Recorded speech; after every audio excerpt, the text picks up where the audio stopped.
आता आपण आपला पुढचा पार्ट बघतोय मॅट्रिक्स मधला की ट्रान्सफॉर्मेशन ऑन मॅट्रिक्स किंवा row and column transformation on matrix. So what is this transformation? So three types of operations on matrix are known as transformations. If we carry them on the rows, then it is known as row transformation. If we carry them on columns, it is known as column transformations. Then which are these three operations? So let us see one by one. The first operation is interchanging of rows and columns. दिलेल्या matrix मधील रोज आणि columns interchange करणे. आता हे जे operations आहेत तीन ती आपण पूर्वी डिटर्मिनंट मध्ये पण थोड्याफार प्रमाणात बघितलेली आहे. मग आता इंटरचेंजिंग म्हणजे काय की रोच्या जागेला कॉलम आणा आणि कॉलमच्या जागेला रो आणा. So this is known as interchanging. We replace rows by columns and automatically columns will be replaced by rows. Then this is first operation. Then second is multiplying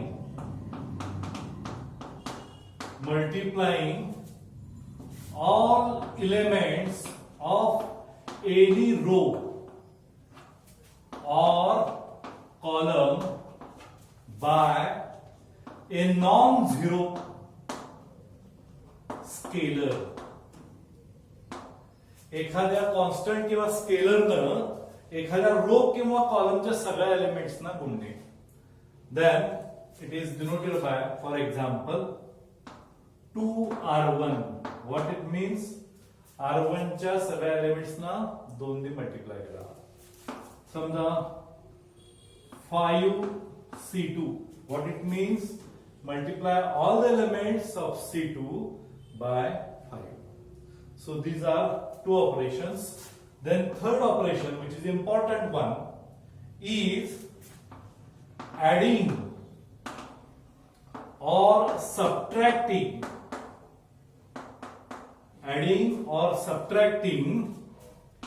equimultiple of any row or column to respective किंवा दुसऱ्या भाषेत आपण म्हणू corresponding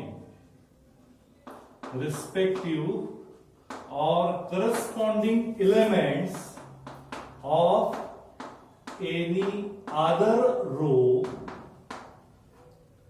or column. मग हे आपण वापरले already. काय सांगितलंय बघा, एखाद्या रो किंवा कॉलमचं मल्टिपल तुम्ही दुसऱ्या कुठल्याही रो किंवा कॉलम मध्ये ऍड करा किंवा लेस करा. फॉर एक्झाम्पल आपण म्हटलं समजा की r1 we are going to change by r1 plus 2r2. याचा अर्थ काय की या r1 मध्ये r2 ची दुप्पट ऍड केली आहे. So this is the operation. For columns also we can take example. Suppose we are going to change C3 as C3 minus 2C1. What it means? कि C3 च्या सगळ्या एलिमेंट्स मधून C1 च्या elements ची दुप्पट वजा करा. Then these three operations are known as transformations. When we carry them on rows, it is known as row transformation. If we carry on column, then they are known as column transformations. अशा पद्धतीची ट्रान्सफॉर्मेशन्स आपल्याला वापरायचे. आता आपल्याला notes दिलेले आहेत, त्या notes मध्ये डेफिनेशन म्हणा माहिती दिलेली आहे आणि एक एक्झाम्पल पण दिलंय की हाऊ वी कॅन अप्लाय दिस. आपण पण एक वेगळं एक्झाम्पल पाहिजे तर बघूया की कसं हे आपल्याला अप्लाय करता येईल.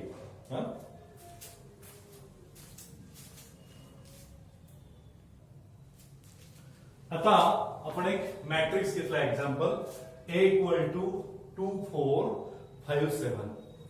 मग पहिलं जे ट्रान्सफॉर्मेशन सांगितलंय आपण काय की इंटरचेंजिंग रोज अँड कॉलम्स हे या पद्धतीने आपण दाखवतोय, डबल एरोनं दाखवायचं आर आणि सी मध्ये. याचा अर्थ काय होईल, हा मॅट्रिक्स आता रो आणि कॉलम्स इंटरचेंज केल्यानंतर हे 2 5 जे रो आहे ते होणार कॉलम, 4 7 ही जी रो आहे ते होणार column. So this is a simple first transformation which is interchanging of row and column. समजा आता दुसरं आपण घेऊया. काय दुसरं आपलं बघा, multiplying any row or column by non zero scalar. आता याच्यामध्ये की हा समजा ए मॅट्रिक्स आहे आणि मला R1 changes to 2R1 किंवा you can write only 2R1. 2R1 means what, R1 ची दुप्पट करा. मग काय होईल आता मॅट्रिक्स बघा, R1 ची दुप्पट केल्यानंतर या R1 ची फक्त दुप्पट करायची आहे. 4 10 4 7. परत आपण एखादं कॉलम साठी पण एक्झाम्पल घेऊया की समजा हा C1 आहे. C1 ची आपण समजा तिप्पट करूया 3C1 वरच्याच मॅट्रिक्स मध्ये. मी वरचाच मॅट्रिक्स घेतो, इथला घेत नाहीये पुढं. मी इथं समजा पहिला C1 काय 2 4 त्याची काय करायची तिप्पट, म्हणजे काय 3 2 6 3 4 12 बाकी आहे तसंच. So this is our second transformation. आणि थर्ड ट्रान्सफॉर्मेशन जे आहे, आता हा जो दिलेला ए मॅट्रिक्स आहे याच्यामध्ये मी काय करतो की R1 changes to R1 plus 2R2. मग त्याचं काय होईल बघा, हे अप्लाय केल्यानंतर काय होईल, कोण बदलणार तर ह्या बाणाच्या मागचा बदलणार, R1 बदलणार आहे फक्त. मग R2 मध्ये काय चेंज होईल का, नाही, R2 आहे तसंच 4 7. मग आता R1 काय तयार होईल, ह्या R2 ची दुप्पट यात ऍड करायची. मग 4 2 8 आणि 8 2 10 झाले. तसंच 7 2 14 14 आणि 5 19. लक्षात. आता अजून एक एक्झाम्पल कॉलम साठी घेऊया की C2 changes to C2 minus 2C1. मी ह्याला अप्लाय नाही करत आहे, मी ह्यालाच अप्लाय करायला लागलोय. ठीक आहे, तुम्ही त्याला कंटिन्यू पुढे करू शकता एक्झाम्पल तसंच, पण आपण फक्त ए साठीच घेतलंय म्हणून एचा विचार करतोय. आता इथं काय होणार बघा, कोण चेंज होणार, C2 चेंज होणार. मग C1 आहे तसंच येणार 2 4 आणि आफ्टर ऍप्लिकेशन काय होईल बघा, C2 मधून या C1 ची दुप्पट वजा करायची. 2 ची दुप्पट 4, 5 मधून 4 गेले 1 राहिला. त्यानंतर 4 ची दुप्पट किती 8, 7 वजा 8 म्हणजे किती राहिले वजा 1. So this is a simple application of row and column transformations on matrix. मग आपण हे 2x2 ला एक्झाम्पल घेतलंय, पटकन सोपं पडतंय. हे सगळं आपण 3x3 किंवा कुठल्याही मॅट्रिक्सला आपण वापरू शकतो. So these are known as transformations. आता ह्याचे रूल्स कसे कसे आणि का लागतं हे आपल्याला ते आपण हे ट्रान्सफॉर्मेशन्स प्रोडक्ट म्हणजे गुणाकार कसे वापरायचे, प्रोडक्टवर कसे वापरायचे ते बघूया. मग आता समजा suppose A into B equal to C. This is a product of matrix. A आणि बी चा गुणाकार काय आहे सी. असा कुठलाही गुणाकार ज्यावेळेला असेल, when there is a product AB, then this first element is known as prefactor and while this second is known as postfactor. साधा आहे. दोन मॅट्रिक्सचा गुणाकार असेल तर पहिल्याला म्हणायचं प्री फॅक्टर आणि दुसऱ्याला म्हणायचं पोस्ट फॅक्टर. नंतर आहे म्हणून पोस्ट. प्री म्हणजे पहिला, प्री फॅक्टर. असा हा जर गुणाकार आपण डिफाईन करत असेल की प्री फॅक्टर गुणिले पोस्ट फॅक्टर, तर आता पहिला रूल आहे तो रो ट्रान्सफॉर्मेशनचा आहे की समजा ए गुणिले B, A into B equal to C. This is a product of matrix. Then here our A is known as prefactor. Then rule is, if we apply some row transformations on this prefactor A, कुठली ट्रान्सफॉर्मेशन्स वापरायचे आहेत, row ट्रान्सफॉर्मेशन्स, and the same row transformations are applied at the same time on this matrix C which is on RHS. म्हणजे AB equal to C मध्ये ह्या post factor बी ला मी धक्का लावत नाहीये. या प्री फॅक्टर ए वर मी काही रो ट्रान्सफॉर्मेशन्स करणार आहे, जे आपण 3 बघितले त्यातलेच. आणि जी रो ट्रान्सफॉर्मेशन मी ह्या प्री फॅक्टर ए वर करणार त्याच वेळेला same row transformations we are going to apply on C. Then still the equality holds good. म्हणजे काय की हा तुम्ही A चेंज होईल तुमचा अप्लाय केल्यानंतर समजा तो A1 झाला, B ला तर काय आपण हातच लावत नाही, तो B आहे तसाच आहे, आणि C चं काय झालं C1 झालं. By applying same row transformations then this equality म्हणजे ह्यांचा गुणाकार इक्वल होता तर ह्यांचा पण गुणाकार काय असणार आहे C1 इतका असणार आहे. म्हणजे इक्वॅलिटी तुमची बदलली का नाही.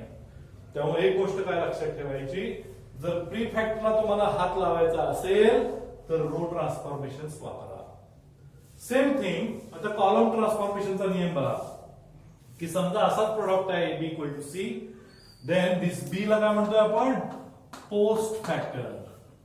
तर नियम हा असा आहे की for product AB equal to C if we apply some column transformations, आता कुठली ट्रान्सफॉर्मेशन्स column transformations are applied on post factor B and same column transformations are applied to this matrix C which is on RHS at the same time, then still equality holds good.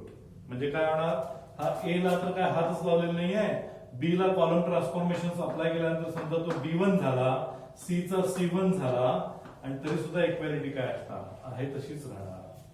मग आपल्याला ह्याचा अर्थ rule काय सांगतो की दोघांच्या गुणाकारामध्ये पहिल्याला बदलायचं असेल तर रो ट्रान्सफॉर्मेशन वापरा, आणि दोघांच्या गुणाकारामध्ये दुसऱ्याला बदलायचं असेल तर कॉलम ट्रान्सफॉर्मेशन वापरा. मग आपण तो रूल पण लिहून दिलेला आहे आणि हे सगळी माहिती आपण त्यामध्ये दिलेली आहे. आता हे आपल्याला कशासाठी लागतं ते बघण्यासाठी आपल्याला एक डेफिनेशन लागेल महत्वाची, ती म्हणजे inverse of matrix.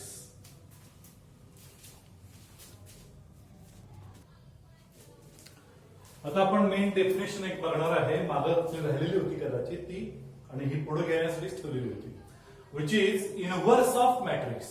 What is this inverse?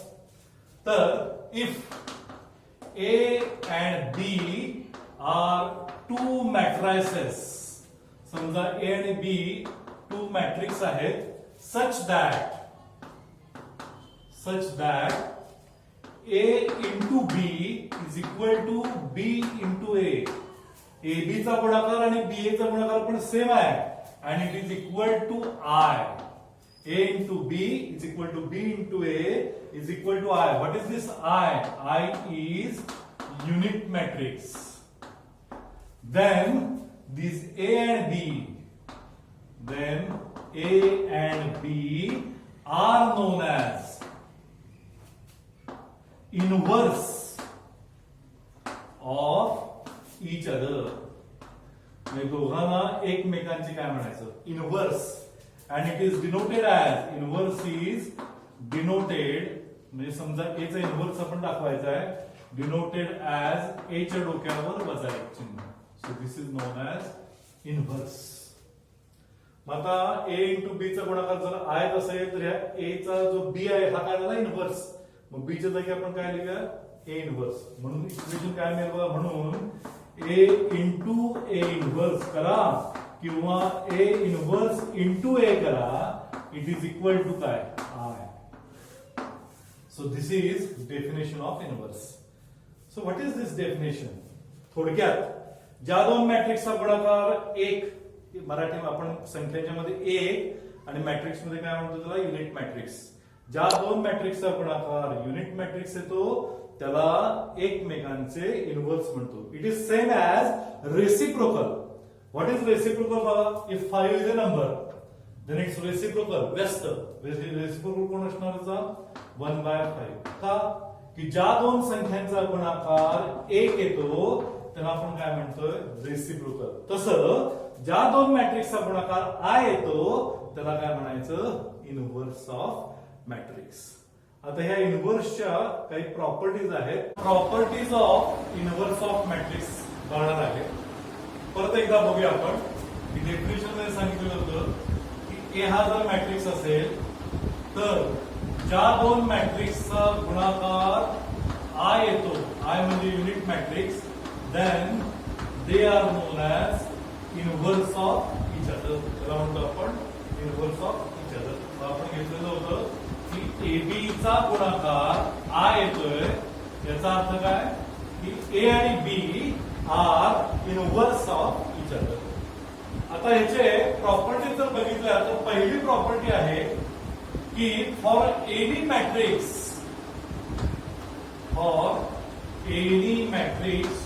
To have inverse, कुठल्याही मॅट्रिक्सचा इनव्हर्स असण्यासाठी it should be a non singular matrix. Non singular matrix म्हणजे समजा ए मॅट्रिक्सचा मला इन्व्हर्स काढायचा असला तर तो कसा असला पाहिजे सांगितलंय, नॉन सिंग्युलर. नॉन सिंग्युलर म्हणजे काय बघा, डेफिनेशन परत विसरतोय आपण. A matrix whose determinant value is equal to 0 is known as singular, and a matrix whose determinant value is not equal to 0 is known as non-singular matrix. म्हणजे काय, हा जर A matrix असेल तर त्याचा डिटर्मिनंटची किंमत काय असली पाहिजे, 0 नसली पाहिजे. Then this is first condition म्हणूया किंवा प्रॉपर्टी म्हणूया. कुठल्याही मॅट्रिक्सचा इन्व्हर्स असण्यासाठी it should be a non singular matrix. Singular किंवा नॉन सिंग्युलर डिटर्मिनंट असण्यासाठी तो मॅट्रिक्स बेसिकली काय असला पाहिजे, it should be a square matrix. कारण स्क्वेअर मॅट्रिक्सचाच आपल्याला डिटर्मिनंट घेता येतो, त्याची डिटर्मिनंट व्हॅल्यू 0 नसली पाहिजे. का तर बघा, ए इनव्हर्सचा अर्थ काय, a⁻⁻1 आणि हा जर आपण नीट घेतला तर काय आला छेदामध्ये a1/a. a0 चालेल का, आपण लिमिट्स मध्ये बघितलं तर बघा छेदात 0 येऊन चालत नाही, त्यामुळं a ची किंमत ही डिटर्मिनंट किंमत 0 नसली पाहिजे. So this is first property. बाकी सोडून द्या, हे इम्पॉर्टंट आहे. आपल्याला प्रॉब्लेम दिला आहे त्याचा इन्व्हर्स काढा म्हणून सांगितलंय, तर पहिली स्टेप टाकली ही की त्याचा डिटर्मिनंट काढा. जर तो 0 येत असेल तर त्याचा इन्व्हर्स काढता येणार नाही. This is the first condition. The second condition is, so this equation A ला ए इन्व्हर्स न गुणा किंवा ए इन्व्हर्स ला ए न गुणा, त्याचं उत्तर काय येणार, unit matrix. Then third one is, if any matrix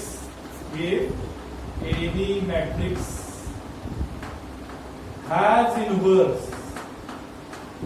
एखाद्या मॅट्रिक्सला इन्व्हर्स असेल तर it is unique. What is this unique means, एक आणि एकच. ए मॅट्रिक्स आहे तर 3-4 इन्व्हर्स आहेत असं असू शकेल नाही, एक आणि एकच इन्व्हर्स असतात. तसं समजा 4 ला रेसिप्रोकल किती 5-6 असतील का, नाही, एकच संख्या असेल अशी कुठली तरी की ज्याचा गुणाकार 4 शी केल्यानंतर काय येते. जसं रेसिप्रोकल 1 आणि 1च असतो, तसं एखाद्या इन्व्हर्स मॅट्रिक्सला इन्व्हर्स असेल तर ते 1 आणि 1च त्याला इन्व्हर्स असतो. चौथी प्रॉपर्टी जी आहे, जी आपण ट्रान्सपोज मध्ये बघितली ती तशीच प्रॉपर्टी आहे की सपोज ए इंटू बी ह्या दोन्हीच्या प्रोडक्टचा जर मी इन्व्हर्स काढला, ए बी चा inverse is equal to, separately we can take product of inverse of B into inverse of A. It is not A inverse into B inverse, it is B inverse to A inverse. तर A B चा inverse is equal to B inverse into A inverse. Same आपण property transpose मध्ये बघितली आहे की ए B चा transpose is equal to काय, बी transpose into ए transpose. अशा ह्या प्रॉपर्टीज आहेत. त्यातली ही एक प्रॉपर्टी आपण प्रूव्ह पण करणार आहे की any matrix has inverse then it is unique. आता त्याच्या आधी 1-2 मिनिटं थोड्या शंका कुणाला होत्या त्या फक्त मी निरसन करतोय. इट इज अबाउट आय म्हणजे युनिट मॅट्रिक्स, आणि त्याच्याबद्दल आपण भरपूर माहिती सांगितलेली आहे. पण तरी सुद्धा बऱ्याच जणांना शंका येते की हा आय म्हणजे काय. This I is nothing but unit matrix. मग तो काय असेल, 1 0 0 1, किंवा आय इक्वल टू काय असेल, 1 0 0 0 1 0 0 0 1. मग हा आयच आहे, दोन्ही आयच आहेत, फक्त दोन्हीत फरक काय, तर ह्याला अजून एक नाव आहे I2, ह्याला अजून एक नाव आहे I3. तर हे I2 किंवा I3 जे लिहिलंय याचा अर्थ I2 आय ची दुप्पट नव्हे, I2 चा अर्थ 2/2 चा युनिट मॅट्रिक्स, I3 चा अर्थ 3/3 चा युनिट मॅट्रिक्स. मग काय काय जणांना शंका होती, सर तुम्ही वरच्या स्टेपमध्ये I2 लिहिलंय आणि खाली नुसतं I लिहित गेलाय, असं का केलंय? अरे I2 म्हणजेच I, फक्त वेगळं म्हणून आपण ते 2/2 चं आहे हे कळण्यासाठी I2 लिहिलेलं आहे. जसं आपलं आडनाव असतंय तसं ह्याचा जो साईज आहे I2, I3 हे सगळ्यालाच नाव काय आहे? Iच म्हणायचं. मग तुम्ही I2 लिहिलं वरच्या स्टेपला आणि नंतर I लिहित गेलो, चालत नाही का? चालतंय, काहीच प्रॉब्लेम नाही. तर ही शंका परत बघा की I आपल्याला प्रॉब्लेम मध्ये I म्हणून दिसेल, I2 म्हणून दिसेल किंवा I3 म्हणून दिसेल. तर I2 आणि I3 म्हणजे Iच, फक्त साईज त्याचा 2/2 किंवा 3/3. या पद्धतीने ही आपण फक्त शंका निरसन केलेलं आहे. आता ही जी तिसरी प्रॉपर्टी आहे की युनिकनेस ऑफ इनव्हर्स, ती जी प्रॉपर्टी आहे ती 1-2 मिनिटं आपण परत प्रूव्ह करूया. आता युनिकनेस ऑफ मॅट्रिक्स ह्याचं आपण एक छोटं प्रूफ बघूया. चुकून विचारलं तर आपल्याला करता यावं. तर समजा A हा एक मॅट्रिक्स आहे, it is a square matrix, आणि कसं आहे समजूया आपण ते, it is non singular matrix. Okay, then it has inverse.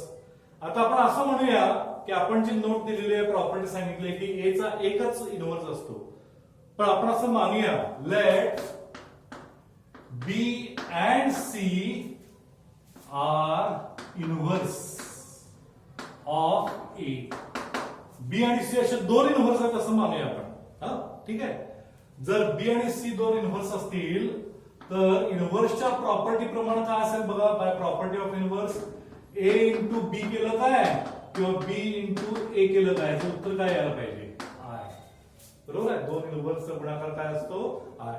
तसं C पण आपण इनव्हर्स मानलेला आहे. मग C च्या बाबतीत पण काय होणार? A चा इनव्हर्स असल्यामुळं A गुणिले C करा किंवा C गुणिले A करा, त्याचं पण उत्तर काय असणार? I. बरोबर आहे की दोन इनव्हर्स आहेत असं मानलेलं आहे आपण. आपल्याला तेच सिद्ध करायचं आहे की हे दोघं नसून एकच असणार कोणतरी. मग B आणि C दोन इनव्हर्स आहेत असं मानूया. मग AB into BA equal to पण I, AC into CA, AC equal to CA equal to पण काय? Iच असणार आहे. आता समजा मी B मॅट्रिक्स घेतला आणि दिस B इक्वल टू, मी कसं लिहू शकतो बघा, B इंटू I. आपण काय सांगितलंय, कुठल्याही मॅट्रिक्सला युनिट मॅट्रिक्स न गुणल्यानंतर तोच मॅट्रिक्स लावतो.